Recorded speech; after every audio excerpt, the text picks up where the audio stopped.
ভয় দেখিয়ে প্রতিবেশী চলে আসবে, চিকেন নেক দখল করে ফেলবে, পলাশবাড়িতে রাম মন্দির বানিয়ে ভয় দেখাবে যে এখান দিয়ে ঢুকবো, ওই দিক দিয়ে ঢুকবো। এগুলো ভয় দেখিয়ে লাভ নাই। এই বাংলাদেশে সেই প্রচেষ্টা কোনোদিন বাস্তবায়িত হতে পারবে না, হতে আমরা দেব না।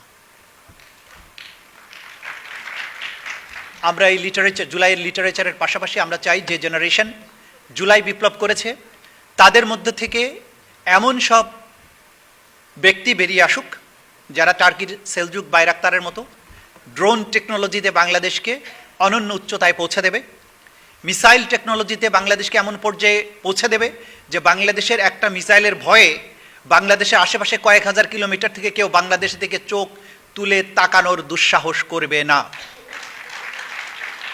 আমাদের বে অফ বেঙ্গল, আমাদের নৌবাহিনী, বিশাল সমুদ্র সীমানা যা কিছু আছে, এগুলো নিয়ে আমাদের জেনারেশন জি যারা মহাকাব্যিক একটা বিপ্লব করেছে বাংলাদেশটাকে রক্ষার ব্যাপারে, তারা এমন সব জিনিস বের করে আনবে, এমন সব অবদান রাখবে রাষ্ট্রের জন্য, সায়েন্স টেকনোলজিতে, সামরিক প্রযুক্তিতে, অর্থনীতিতে।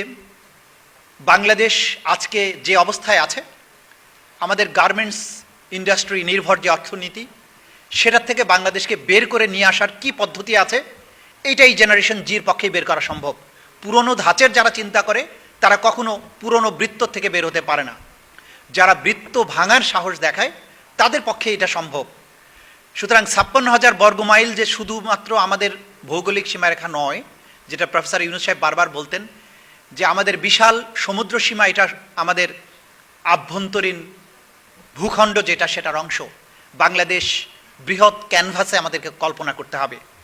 বাংলাদেশকে এই বিশাল সমুদ্র সীমা সহ বাংলাদেশের যে সম্পদ আছে সেটাকে কিভাবে ব্যবহার করে আমরা দুনিয়ার শ্রেষ্ঠ একটি অর্থনৈতিক শক্তি, সামরিক শক্তি, শিল্পকলা, সাহিত্য, সংস্কৃতিতে একটা সমৃদ্ধ জাতি নিজেরা হতে পারবো, তেমন কিছু করার শক্তি, সাহস এবং হিম্মত এই জেনারেশনের আছে। আমাদেরকে তাদেরকে শুধুমাত্র সুযোগটা তৈরি করে দিতে হবে, তাদেরকে উৎসাহটা দিয়ে যেতে হবে। আমি বিশ্বাস করি শহীদ আনাস, আসহাবুল ইয়ামিন, মীর মুগ্ধ, আবু সাইদ সহ যে শহীদেরা বাংলাদেশকে 17 বছরের এক অন্ধকার সময় থেকে মুক্তি দিয়েছে, শুধুমাত্র 17 বছর নয়, বাংলাদেশে আগের যারা ন্যারেটিভ নির্মাণ করেছে, সজলের বক্তৃতা আমি পুরোটা শুনতে পারিনি, যে ন্যারেটিভগুলো আমাদেরকে শিখিয়েছে যে দাড়ি টুপিওয়ালা মানুষ মানেই রাষ্ট্রদ্রোহী, স্বাধীনতা বিরোধী,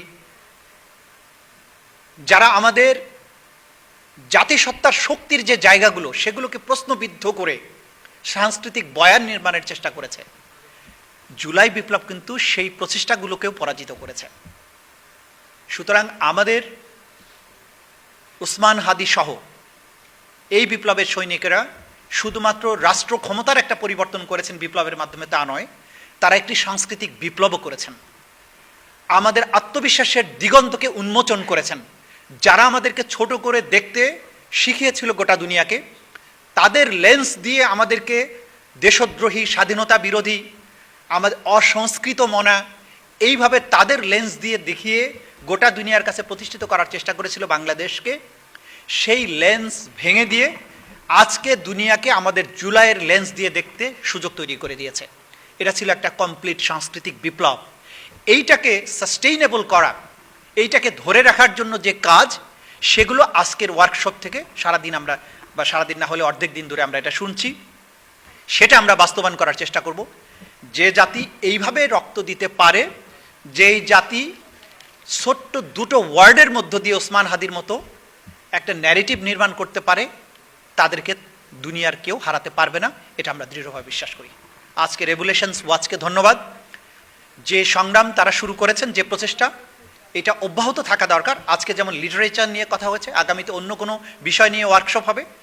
যে জুলাইয়ের জন্য আমরা জীবন দিয়েছি, সেই জুলাইকে সফল করার জন্য, চূড়ান্ত পর্বে অসমাপ্ত বিপ্লবকে সমাপ্ত করার জন্য যা যা করা দরকার, সেই কাজগুলো করার ক্ষেত্রে এই জেনারেশনের প্রত্যেকটা প্রচেষ্টা অব্যাহত থাকবে।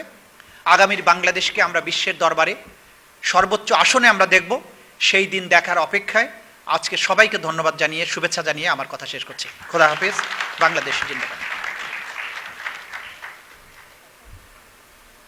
জন্মের পর থেকে বিএমপি করেছি বিদায় আজকে নিজের জুতো দিয়ে নিজে মাজারে এরম পাড়া দিচ্ছি, মাথার পরে কপালে পড়ে। আর কোনোদিন দল করবো না, করবো না, করবো না, কোনো কাজে যাবো না, যাবো না, যাবো না। এই যে জুতোর বাড়ি কপালে মাথায় সব জায়গায় জুতোর বাড়ি, এই জুতোর বাড়ি মই দিলাম। এই না, ইমোশন দিয়ে বাংলাদেশকে ভারত থেকে রক্ষা করতে পারবেন না। আমি গ্যারান্টি দিলাম, লিখিত দিলাম, ভিডিওগুলা রেকর্ড করে রাখবেন।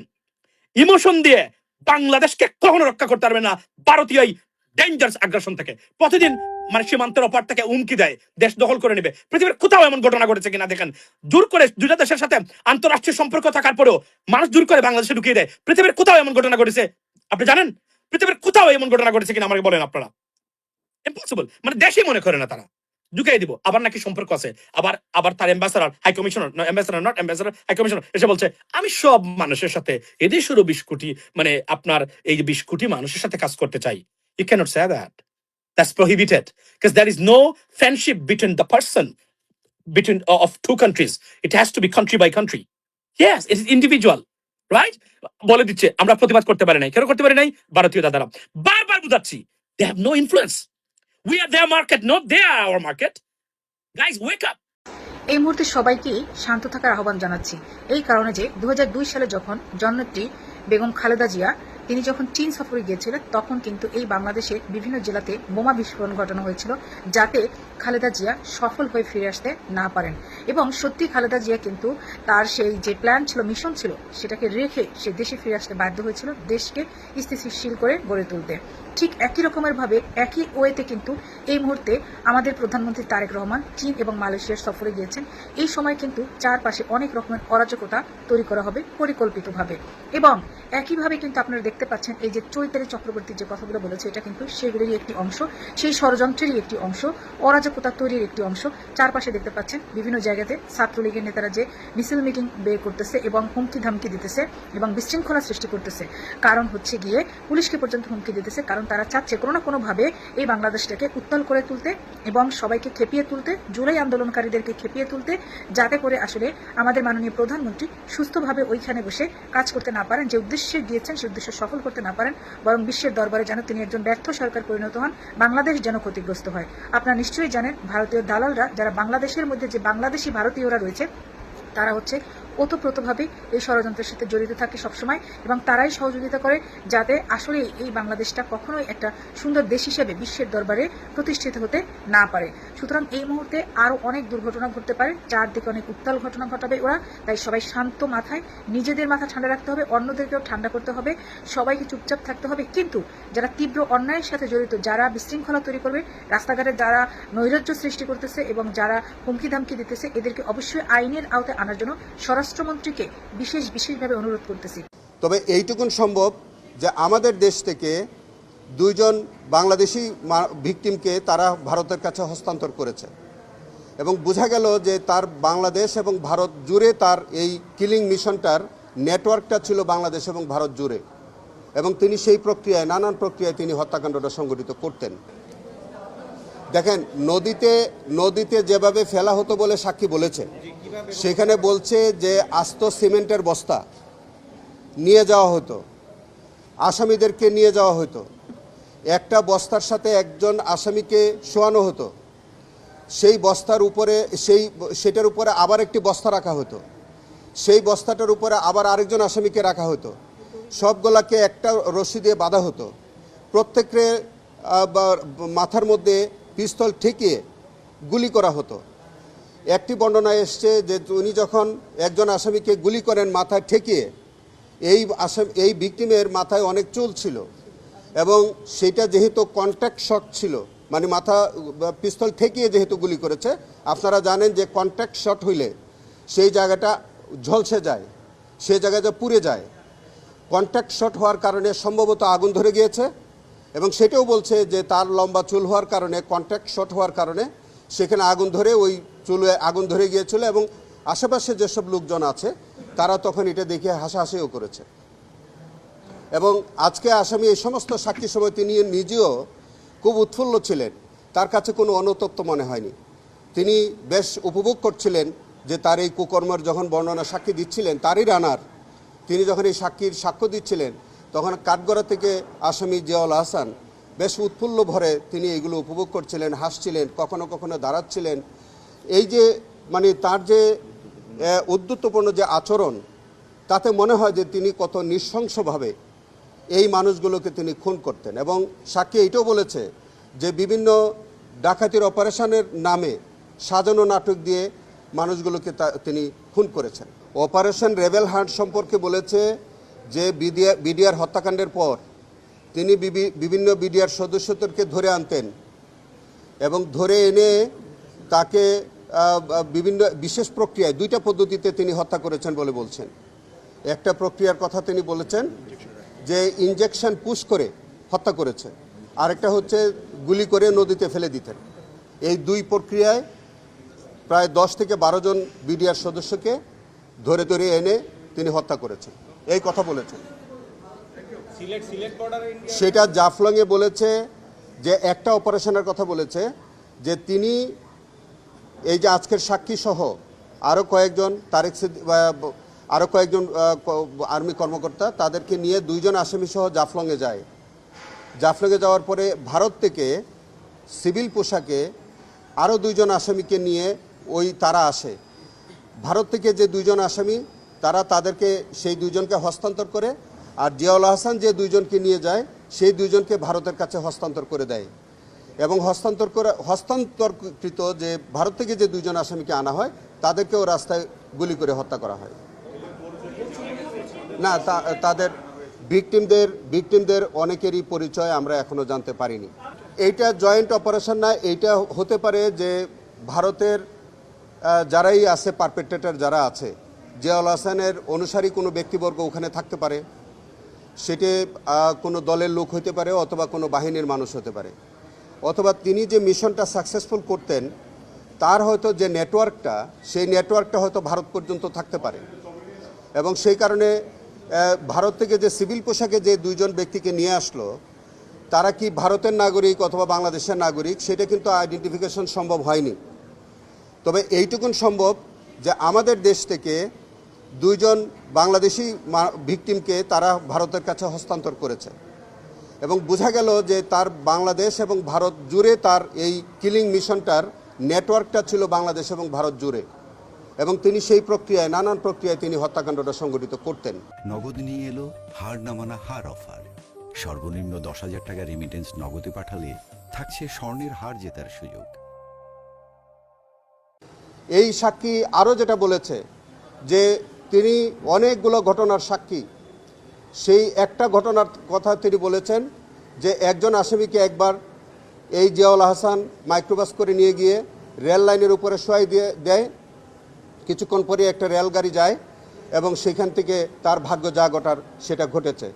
এইভাবে তিনি প্রায় 30 জন ভিকটিমের নিহত এবং শহীদ হওয়ার ঘটনা বলেছেন, এবং প্রত্যেকটি ঘটনা অত্যন্ত সিস্টেমেটিক ওয়েতে, অত্যন্ত টার্গেটেড ওয়েতে এই হত্যাকাণ্ডটি সংঘটিত হয়েছে এবং প্রত্যেকটির মধ্যে জিয়াউল হাসানের নেতৃত্ব ছিল।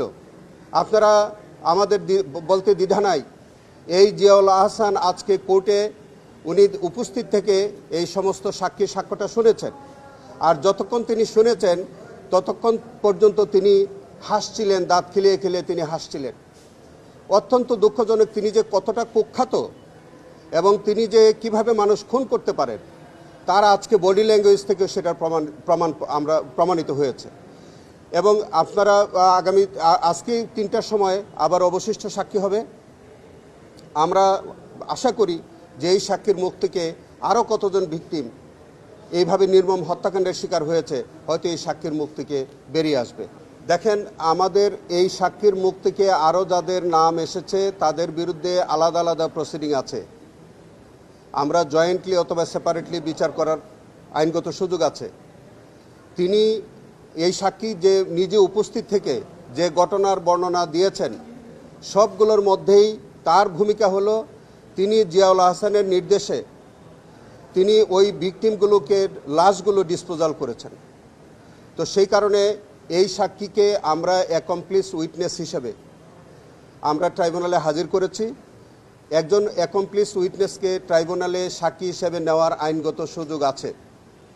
তিনি যদি আমরা যদি এই সাক্ষীকে না পেতাম তাহলে আজকের এই ঘটনার বর্ণনা কে দিত? তো সেই কারণে যে আজকে যে ইমরুল কায়েস, তিনি জিয়াউল আহসানের রানার ছিলেন, জিয়াউল আহসানের সাথে থেকে প্রত্যেকটি ঘটনা তিনি পর্যবেক্ষণ করেছেন এবং তিনি লাশ ডিসপোজাল করেছেন, এবং সেটা করেছেন বলেই তার কাছ থেকে আমরা এই ঘটনাগুলো আজকে জানতে পেরেছি। আপনারা অপেক্ষা করেন, ইলিয়াস আলীর গুমের সম্পর্কে আরও সাক্ষী আছে, এটা ভবিষ্যতে ইনশাল্লাহ আপনারা দেখতে পাবেন। দেখেন, এই পর্যন্ত 7টি ঘটনা, 7টি ঘটনার মধ্যে একটি ঘটনা বলেছে উনি সুন্দরবনে হয়েছে, একটি ঘটনা হয়েছে আপনার ইয়েতে পোস্তগোলা ব্রিজের কাছে নদীতে, 2টি ঘটনা, একটি ঘটনা ঘটেছে মহাখালী ব্রিজের কাছে, একটি ঘটনা বলেছে যে গাজীপুর, এবং একটা ঘটনা ঘটেছে উত্তরায়। এরকম 7টি ঘটনার কথা তিনি বলেছেন, এবং 7টি ঘটনা, একটি ঘটনা আছে জাফলংয়ে, সিলেটের জাফলংয়ে, এর 2টা, এবং জাফলং থেকে ফেরার পথে আছে একটা জায়গা, যেটার জায়গার নাম তিনি বলতে পারেন নাই, কিন্তু আসার পথে একটা ঘটনা আছে। এরকম প্রায় 7টি ঘটনার বর্ণনা দিয়েছেন, এবং 30 জন ভিকটিমের তাকে হত্যা করার বর্ণনা তিনি দিয়েছেন। No no no no no no accomplice witness তিনি, আমরা এই যে দুষ্কর্ম যেটা হয়, যে অপরাধটা হয়, সেই অপরাধের তিনি কিছুটা অংশগ্রহণকারী, এক অর্থে কিছুটা অংশগ্রহণকারী। যেমন ধরেন, এই সাক্ষী তিনি লাশ ফেলছেন, তার ঊর্ধ্বতন কর্মকর্তার নির্দেশে ফেললেও তিনি কিন্তু ওখানে অংশগ্রহণ করেছেন। কিন্তু আমরা তাকে সাক্ষী হিসেবে উপস্থাপন করেছি এই কারণে যে এই ঘটনাগুলো বর্ণনা করার জন্য আর কোনো প্রত্যক্ষদর্শী সাক্ষী আমাদের সামনে নাই। তো যখন কোনো প্রত্যক্ষদর্শী সাক্ষী থাকে না, তখন যাদের লঘু অপরাধ হয় কিন্তু তার পার্টিসিপেশন আছে, সেই লঘু আসামিটাকে আমরা তাকে আসামি না করে আমরা তাকে সাক্ষী করি এই অর্থে যাতে এই ঘটনার পুরো বর্ণনাটা পাওয়া যায়, যাতে এই মামলাটি প্রমাণের সহায়ক হয়। এই গল্ফটা হচ্ছে, আমরা যে গল্ফ খেলি, যেভাবে একটা বলকে মানে গর্তে ফেলা হয়, ঠিক এই অর্থে তারা মানে আলফা, ধরেন আর্মিরা কিছু শব্দ ব্যবহার করে, আলফা, হ্যাঁ, টার্গেট, এরকম নানান তারা কিছু শব্দ ব্যবহার করে। এই গল্ফটাও কিন্তু ওই অর্থে আক্ষরিক অর্থে বা প্রতীকী অর্থে তারা ব্যবহার করেছে। গল্ফ অর্থ হলো যে তাকে একটা গর্তে ফেলে দিচ্ছে। আমাদের আরও কিছু ঘটনার সাক্ষী আছে, ভবিষ্যতে হয়তো আসবে, কিন্তু আজকে যে সাক্ষী সাক্ষ্য দিচ্ছে বা যেটুকুন দিয়েছে, এই ঘটনার প্রেক্ষিতে জিয়াউল আহসানের বিরুদ্ধে মামলা প্রমাণের জন্য যথেষ্ট সহায়ক, এবং আর কোনো সাক্ষী ছাড়াও কিন্তু জিয়াউল আহসানের বিরুদ্ধে অপরাধ প্রমাণিত হয়েছে বলে আমরা মনে করি। নদীতে গুমের বর্ণনাটা যদি একটু দিতেন, কিভাবে করা হতো? আমার হাতি দরকার, আমি চাই আমার ছেলে যেন হাতির মতো হয়। এই দেশের জন্য এখন হাতি দরকার, আমি আমার দেশকে ভালোবাসি, আমার দেশের জন্য হাতি দরকার, এইটুকু বুঝি। প্রতিটি ঘরে ঘরে হাতি দরকার, এই দেশের জন্য হাতি দরকার। এই জন্য আমি যে দেশকে ভালোবাসি, আমি চাই আমার ছেলে হাতির মতো হোক। আমি এই দেশকে ভালোবাসি, আর কিচ্ছু মানি না, আমি কোনো দল করি না। আমি জানি না, because this guy is very clear. আমাদের প্রতিটি ঘরে ঘরে হাতি দরকার He's এখন। a people's people, right? But Ariful Haque Chowdhury, he's a people's people. মানে জনগণের, মানে মানুষ। এই জন্য এটাই বোঝাচ্ছি আমি আপনাদেরকে। তো আমি মনে করি যে আপনারা এবং মাননীয় প্রধানমন্ত্রী এবং জুবাইদা রহমান, মানে উনার সহধর্মিণী জুবাইদা রহমান, আপনাদের দুজনের ভূমিকা এবং হস্তক্ষেপ সরাসরি কামনা করে গেলাম। আমি এখনই পাঠাচ্ছি এই রাষ্ট্রের, মানে সরকার সর্বোচ্চ লেভেলে। আমি এটার গুড় বিরোধিতা করি, এবং এখান থেকে হয়তো শুরু হতে পারে আমাদের অন্য লেভেলের প্রতিবাদ। Sorry to say that. দেশ সবার আগে, কোন ব্যক্তিগত কোন দলকে আমি আবার বলছি, আমরা মানি না। আমরা সবার আগে দেশ, তারপরে আমার দল হতে পারে, তারপরে আমার আইডিওলজি হতে পারে, আমার নেতা নেত্রী হতে পারে, এর বাইরে কোনো কিছুই নাই। That's what is the this is the bottom line, ladies and gentleman. আপনি এখন বুঝলাম আপনি কোনো বাংলাদেশের রাজনীতির সাথে যুক্ত না। আমি রাজনীতির সাথে যুক্ত না যুক্ত এর চেয়ে বড় জিনিস হলো, দেশ তো সবার আগে। আমাদের সবাই যদি আমরা মানে পেটিকুট আর ওই যে আপনার ওই যে মানে আন্ডারওয়্যারের ভিতরে ঢুকে পড়ি, এই দেশ তো মানে গুল্লায় যাবে। এদেশ তো গুল্লায় গেছিলই। আমরা যদি কিছু মানুষ না দাঁড়াইতাম, বিশ্বাস করেন আপনারা, এদেশ তো এভাবে হইতো না। এদেশ স্বাধীন হয়েছে কি এমনি হয়েছে, মানে কালকে শুরু করে কি স্বাধীন হয়ে গেছে? 10 বছর ধরে we are actively working on social media and বিভিন্ন চ্যানেলে। একটা উদাহরণ দিলাম, গোপনে কিভাবে কাজ করি। একদিন এসে আমাদের সাথে লেকচার দেয়, বলে এদেশের মানে I am the only guy who interviewed the US senator, US congressman, European member of parliament, টবি কটম্যানের মতো ব্যক্তি, দেখান কে করেছেন এই কাজগুলা। খালি লেকচার আর আইসা খালি সারাদিন খালি বড় বড় কথা বললে এগুলো দিয়ে পরিবর্তন না। পরিবর্তনের মূল জায়গা, খোর জায়গাতে হাত দিতে হবে, এর আগে পরিবর্তন হবে না। আমি এখন যে বলছি জামাতের নাম চেঞ্জ করা, আমি বলছি যে আপনি মানে বাংলাদেশের পাসপোর্টে মানে travel to all countries except Israel, do not put in it, do not include in our passport, it's gonna be dangerous stuff, do not do that. ব্রিক্সে যুক্ত হওয়া যাবে না। ভারতের আগ্রাসন থেকে বাঁচুন। অন্য আজকে বলে গেলাম এই লাইভের মাধ্যমে আপনাদেরকে, বাংলাদেশের কোন রাজনৈতিক দল, জামাত ইসলামকে বলছি, you know what, you guys don't worry about Palestine and Iran. It's not your subject. It is beyond your আপনার রিচ। আপনারা এগুলাতে হাত দিবেন না।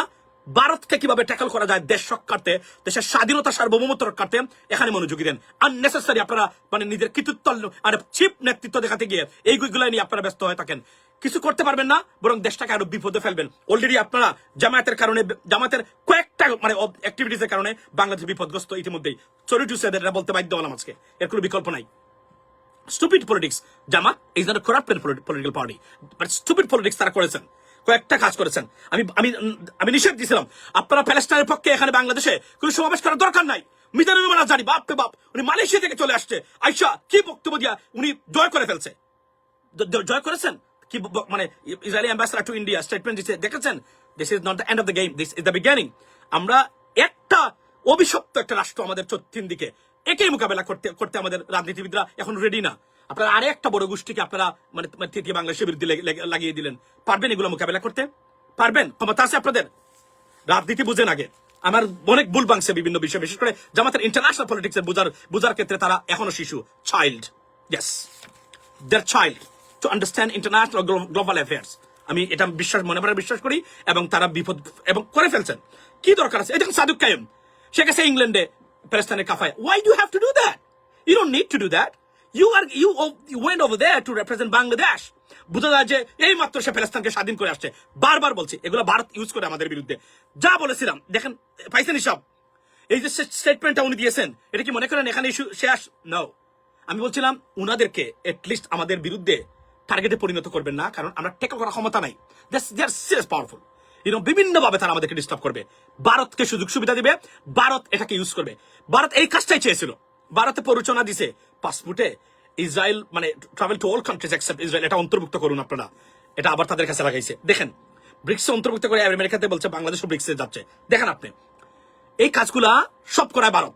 এই যে আমাদের চরমুনাই, আব্বাসি, জিহাদি, আলাউদ্দিন, তাহেরি, এদেরকে বক্তব্য মানে পশ্চিমা আমেরিকা বিরোধী বক্তব্য কে দেয়? ভারতীয় হাইকমিশন টাকা দেয়, এরা বক্তব্য দেয়, দিয়ে এরা আবার এটাকে আবার ইউজ করে তাদের বিরুদ্ধে। This is the game. এবং এই গেম ট্যাকল করার ক্ষমতা মানে ওনারা জানেও না পৃথিবীটা কিভাবে চলছে। দেখলেন না সেদিন বললো ওই যে কুয়াকাটার মানে হাফিজুর রহমান নাকি তার বাপ নাকি ভারত, ওনার বাপ। কল্পনা করেন একটা দেশ কতটা, পৃথিবীতে এমন রাষ্ট্র দেখেছেন দুইটা দেশের সাথে 25, আমি বলছিলাম যে $18 বিলিয়ন পণ্য বিক্রি করে, এটা অফিসিয়ালি 18 বিলিয়ন, ওটা $25 বিলিয়ন হবে কমসে কম, যদি আমি সবকিছু ধরি। এই রাষ্ট্রের মানুষ জোর করে ঢুকিয়ে দেয়। ভাই এটা পৃথিবীতে কোথাও দেখেছেন আপনি? পৃথিবীর কোথাও দেখেছেন কিনা আমারে বলেন। আপনি আমারে বলেন পৃথিবীর কোথাও সম্ভব?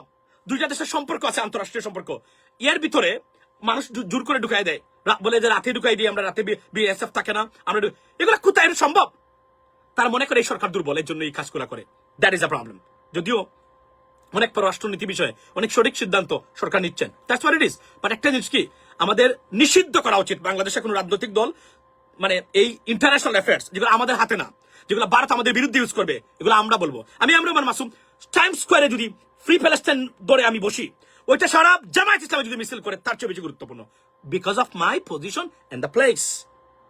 আপনি কিছু করতে পারবেন না, হুদা ভারতের দুশ্মনে পরিণত হবেন, ভারত এটা আপনাদের বিরুদ্ধে ইউজ করবে, আমাদের দেশটাকে সর্বশান্ত করে দিবে। কারণ আমরা সিরিয়াস আগ্রাসনে আছি। ওয়াই আগ্রাসনে আছি? Let me tell you one thing. Bharat desperately looking for bringing Awami League back into our political system, desperately, এবং তারা নেক্সট 6 মান্থের ভিতরেই তারা এটা করতে চায়।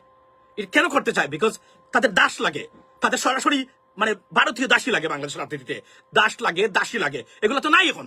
শেখ হাসিনা তো ভারতীয় একটা সার্টিফাইড ভারতীয় দাসী ছিল, নাই এখন। কিভাবে করবে? এই জন্য তার দাসী আনতে হবে, তার দাসী ছাড়া তার কাউকে বিশ্বাস করে না। বিএনপিকে ভারত বিশ্বাস করবে না, বিএনপির জন্ম হয়েছে অ্যান্টি ইন্ডিয়ান সেন্টিমেন্ট থেকে, কিভাবে বিশ্বাস করবে? That is a bottom line, by the way. So কখনো করে না, প্রধানমন্ত্রীকে ভারত কখনো বিশ্বাস করবে না। আমি আপনাকে বলি, এটা জীবনে করবে না। উনি সবকিছু উদার করে দিল, বিশ্বাস করবে না। কারণ মনে রাখবেন, তার মা বাবা ঘুর ভারতের আগ্রাসন বিরোধী দুজন ব্যক্তি ছিলেন বাংলাদেশের ইতিহাসে। নাম্বার 1 ভারত বিরোধী দুইজন ব্যক্তি, নাম্বার 1 বেগম খালেদা জিয়া, বেগম শহীদ প্রেসিডেন্ট জিয়া রহমান এবং বেগম খালেদা জিয়া। এই দুইজনের ছেলেকে বিশ্বাস করা এটা কমন সেন্সের ব্যাপার, এত সহজ না, উনি করবেও না। চীন সফর দিয়ে, মানে মালয়েশিয়ার চীন সফর দিয়ে উনি শুরু করতেছে, যায় নাই ভারতে উনি। দ্যাট ইজ এ গ্রেট, মানে আপনার ইনিশিয়েটিভ। বাই দ্য ওয়ে, বলে রাখি লেডিস এন্ড জেন্টলম্যান, সিলেটের জন্য black day, it is a black day for us. এটা খুবই দুঃখজনক। দল মতের উপরে আমরা সিলেটের কোনো কাজ হয় নাই সত্যিকার বলতে বলে, কিন্তু এখন যে কাজটা, এই লোকটাকে আমরা সিলেটের অভিভাবক হিসেবে উনি দাঁড়িয়েছিলেন। দুঃখজনক হলো, আমি মাননীয় প্রধানমন্ত্রী এবং জুবাইদা রহমান উনার সহধর্মিনী আপনাদের দৃষ্টি আকর্ষণ করি, please save Sylhet, protect Silat. That's what it is. I'm going on my YouTube live right now, ladies and gentlemen. Welcome to this live in advance. If you have time, go and join with me, because that's where মানে আপনার মার্কিন president, vice president JD Vance আজকে পাকিস্তানের প্রশংসা এমন ভাবে করেছেন, ভারতের যারা আছেন এগুলো শোনার পরে বিশ্বাস করেন, এরা কেউ এটা আজকে রাতে নির্গুম লাভ করবে। উনি বলছেন শেহবাজ শরীফকে, পাকিস্তানের প্রাইম মিনিস্টারকে উনার ভাই হিসাবে আখ্যায়িত করেছেন। দিস ইজ আনবিলিভেবল পলিটিক্যাল, আপনার আমি যদি বলি আপনার জেস্টার। সো আমি এটা নিয়ে আমরা আজকে কথা বলতে চাই, এবং পাকিস্তান কিভাবে বিশ্বের অন্যতম পরাশক্তি হয়ে গেল রাতারাতি। যদি ইমরান খান মতো থাকতো, তার জামাত ইসলামের মতো স্টুপিড পলিটিক্স করে এই ভুলটা তারা করতো। ইমরান খান বলতো আমি ইরানের পক্ষে সরাসরি। পাকিস্তান কি করছে দেখছেন তো, এই যে, এবং টোটাল রাজনৈতিক বা গ্লোবাল অ্যাফেয়ার্স এর শিফটিং হলো, এই যে টোটালি নতুন বিশ্ব, কিন্তু নতুন পাওয়ার ডাইমেনশন এবং পাওয়ারের পজিশনের ডাইমেনশন তৈরি হয়েছে সারা পৃথিবীতে।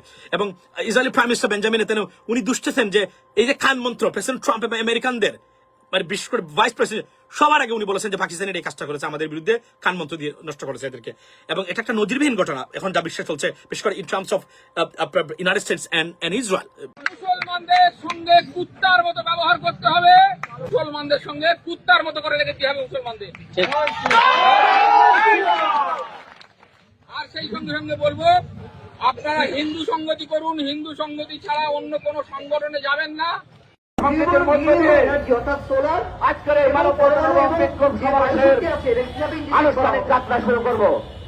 অন্যান্য দেশ, অনেকে চায়নার কথা বলি কিংবা জার্মানির কথা বলি, তারা কিন্তু শস্য ক্ষেত্রে এবং সোলার প্যানেল কিভাবে কাজ করে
সংসদে গিয়ে জনগণ পিটায় বের করে দেবে।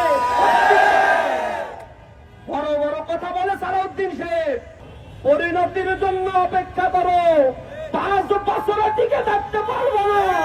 বাংলার জমিনে মানুষ নামলে তোমাদের অবস্থান খুঁজে পাওয়া যাবে না। এই শাহবাগে দাঁড়িয়ে শহীদ শরীফ ওসমান বিন হাদি বলেছিল, এই বিএনপি ক্ষমতায় যাওয়ার পরে আওয়ামী লীগের মতো যদি আচরণ করে, সংসদে গিয়ে জনগণ পিটায় বের করে দেবে। বড় বড় কথা বলে সালাউদ্দিন শেখ, স্বরাষ্ট্রমন্ত্রী। আমরা দেখতে পাই খুনের বিচার করতে পারে না, হত্যাকাণ্ড হয়ে যায়, মাথা নাড়িয়ে নাড়িয়ে হাসতে হাসতে কথা বলেন। জনগণ তার প্রত্যুত্তর দিবে ইনশাআল্লাহ, অনতি বিলম্বে। আমরা আশা করি শহীদ সাইফুল্লাহ সহ যত মানুষকে হত্যা করা হয়েছে, জুলাই পরবর্তী বিএনপির হাতে সন্ত্রাসী সন্ত্রাসী যুবদল ছাত্র দলের হাতে যারা হত্যাকাণ্ডের শিকার, ধর্ষণের শিকার হয়েছে, নারীরা শ্লীলতাহানির শিকার হয়েছে, অনতি বিলম্বে প্রতিটি ঘটনার তদন্ত করে কার্যকর ব্যবস্থা গ্রহণ করতে হবে। খুনিদেরকে আমরা দেখেছি ধরা হয়েছে। শ্রোতা, এই মুহূর্তে যারা লাইভে আমার অনুষ্ঠানটি দেখতে পাচ্ছেন, ভবিষ্যতে দেখবেন এবং শেয়ার করবেন, তাদের সবার প্রতি রইল আমার সশ্রদ্ধ সালাম। আসসালামু আলাইকুম ওয়া রাহমাতুল্লাহি ওয়া বারাকাতুহু। এবং অন্য ধর্মাবলম্বী ভাই ও বোনেরা, আপনাদের প্রতিও রইল আমার দেশপ্রেমের শুভেচ্ছা, আন্তরিকতা ও ভালোবাসা। শুধু দর্শক শ্রোতা, আজকে আমি প্রতিবেশী নিয়ে কথা বলবো। আমি প্রতিদিনই প্রতিবেশী নিয়ে কিছু না কিছু কথা আমি আপনাদেরকে বলি, কিন্তু আজকে প্রতিবেশীর চরিত্র এবং তাদের মূলনীতি, এগুলো নিয়ে একটু আলোকপাত করব, যেটা আমাদের জন্য জরুরি। কারণ গত 54 বছরে বাংলাদেশের এক ধরনের রাজনীতিবিদরা, আমাদের মুরব্বীরা কন্টিনিউয়াসলি আমাদেরকে বলেছে, ভারত আমাদের প্রতিবেশী, তাদের সাথে আলাপ আলোচনা করে, আমরা দ্বিপাক্ষিক আলোচনা করে আমরা সমস্যার সমাধান করব। গত 54, 55, 56 বছরে এই আলোচনার পক্ষে যারা গিয়েছেন, আমি তাদের জন্য আজকের এই আলোচনার বিষয়বস্তুটাকে আমি পিক করেছি। আজকের আমাদের টপিক পয়েন্ট কি? প্রতিবেশীর সাথে ওয়াদা বা চুক্তি ভঙ্গ করাই রাষ্ট্র ভারতের চরিত্র ও মূলনীতি। আলোচনায় ভারতের প্রতারণার একমাত্র কৌশল। অর্থাৎ কি জানেন? আপনাকে যে কোনো আলোচনায় তারা টেনে নেবে, আপনার সাথে আলোচনায় একমত হবে, আলোচনায় একমত হওয়ার পরে ওই আলোচনা দিয়ে আপনাকে দিয়ে কাগজ স্বাক্ষর করাবে, ওই চুক্তি অনুযায়ী আপনাকে দিয়ে তারা সবকিছু করাবে, কিন্তু তারা কিছুই করবে না, তারা পিছনে এসে আপনার পিঠে ছুরি মারবে। This is call Indian doctrine. কারণ আপনি চিন্তা করবেন, আমাদের তো চুক্তি আছে, ভারত এটা করবে না, ভারতের তো এটা করার কথা না। আপনি বেড ধরেন, $1 মিলিয়ন বেড ধরেন, ভারতের যেটা করার কথা না, ভারত ঠিক ওই কাজটাই করবে। ভারত ঠিক ওই কাজটাই করবে, কারণ তাদের টার্গেট একটা। পার্শ্ববর্তী যত ছোট রাষ্ট্রগুলো আছে, তারা গ্রেটার ভারতের স্বপ্ন দেখে তাদের সাথে প্রতারণা করে তাদেরকে দখলে নেওয়া, এটাই ভারতের কৌশল। আপনি যদি এটাকে কৌশল মনে না করেন, আপনারা ভারতের চারপাশে ছোট রাষ্ট্র তাদের দিকে তাকিয়ে দেখেন, সবার না বিশ্বাস।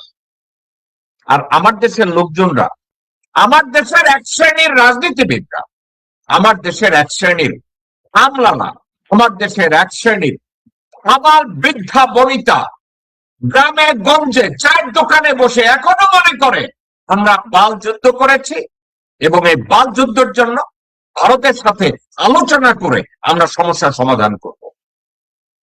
তারা যখন ভারতের সাথে আলোচনা করছে, ওই মুহূর্তেই ভারত আলোচকের বউ অথবা মেয়ে অথবা বউ তাদেরকে ধর্ষণ করে যাচ্ছে। আলোচক জানেও না যে আমার বউ তার দ্বারা ধর্ষিত হচ্ছে। আমি আপনাদেরকে বলি, বিএনপির কোন একজন বিশাল পদে এই মুহূর্তে আছে, প্রধানমন্ত্রীর পাশে বসে আছেন এই মুহূর্তে, তার বউ শপিং করতে ভারতে যেতেন, তিনি জানতেনই না যে তার বউ ভারতে গিয়ে অনুপ হাজরা নামক এক লোকের সাথে ঘুমিয়েছে এবং ঘুমানোর সময় ওই অনুপ হাজরা, ওই ব্যক্তির স্ত্রী, পুরা পর্নোগ্রাফি মার্কেটে ছেড়ে দিয়েছে। এর হচ্ছে ভারত। কারণ ভারত জানে এবং জানে এই ব্যক্তি তারেক রহমানের পাশে থাকতে পারে। এ হচ্ছে ভারত। আপনারা যারা ভারতে যাচ্ছেন, ভারতের উপরে আস্থা রাখছেন, মনে করছেন ভারতের সাথে চুক্তি করব, ভারতের সাথে আলোচনা করব, ভারতের সাথে একটা চা খাবো, আপনারা টেরই পান নাই ভারত ওই জাতেই না যারা ওয়াদা বা চুক্তি এটাকে সম্মান করে। ভারত ওই জাতি না যারা প্রতিবেশীর অধিকার নিয়ে মাথা ঘামায়, সুখ শান্তি নিয়ে মাথা ঘামায়, এটা তারা ঘামায় না। আপনাদেরকে আলোচনার মাধ্যমে আমি জানাবো যে ভারতের সাথে কোন প্রকার আলোচনা, কোন প্রকার দ্বিপাক্ষিক ত্রিপাক্ষিক কোন আলোচনার দ্বারা বাংলাদেশের কোন সমস্যার সমাধান হবে না। রেদার ভারত আমাদের সাথে চুক্তি করে আমাদেরকে ওই চুক্তির শর্ত মানাবে আর পিছন থেকে এসে আমাদেরকে ছুরি মারবে। কারণ এটাই ভারতের নীতি। ভারত ছুরি মেরে বলবে আমরা তো এই কাজই করছি গত 54, 55, 56 বছর, তোমরা আমাদেরকে বিশ্বাস করছো কেন? তখন আমাদের আর বলার কিছু থাকবে না, কারণ আমাদের মা বোন মেয়ে তাদের উলঙ্গ ছবি ভারতের হাতে, উলঙ্গ ভিডিও ভারতের হাতে। আমাদেরকে হানি ট্র্যাপ, মানি ট্র্যাপ দিয়ে আটকে দেয়। যখন আমাদের স্ত্রী পুত্র কন্যাদের উলঙ্গ ছবি ভারতের হাতে থাকে, তখন আমাদের সামনে তারা ভিক্ষা ছিটায় দেয়। তোর বউ আমাদের কাছে বান্দা, তোর বউয়ের ছবি আমাদের কাছে বান্দা, এখন এই 10 টাকা নে, 10 টাকা নিয়ে বাংলাদেশটারে বেচা দে, অথবা দেশের জনগণের পুঁজি আমাদের হাতে ছাইড়া দেয়।